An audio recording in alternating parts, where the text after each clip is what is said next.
It's Maundy Thursday, when we remember the evening of the Last Supper and Jesus in the Garden of Gethsemane. At this point in the Holy Week, the mood is beginning to shift. The air in the room is heavy as Jesus is approaching the hour of his betrayal and his arrest, and then his crucifixion. As Jesus gathers for an intimate meal with his disciples, he continues to demonstrate radical humility and service. John 13, 1-5 says, Jesus knew that the hour had come for him to leave this world and go to the Father.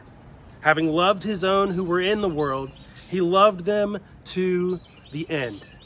The evening meal was in progress, and the devil had already prompted Judas, the son of Simon Iscariot, to betray Jesus. Jesus knew that the Father had put all things under his power, and that he had come from God and was returning to God.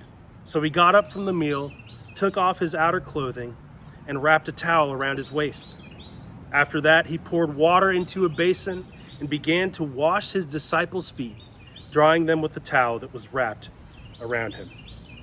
In the silence of this somber moment, Jesus falls to the ground, not yet crushed by the weight of a cross, but compelled by the weight of compassion for humanity.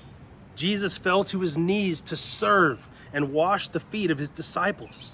Even Judas, who had already made the decision to betray Jesus for a bag of silver, had his feet cleaned by the God of the universe. Later in the evening, as Jesus is praying in the Garden of Gethsemane with his disciples, Jesus prays to the Father with so much intensity and agony that the Bible says his sweat was like drops of blood. Matthew 26, verses 38-39 says, Then he said to them, My soul is overwhelmed with sorrow to the point of death.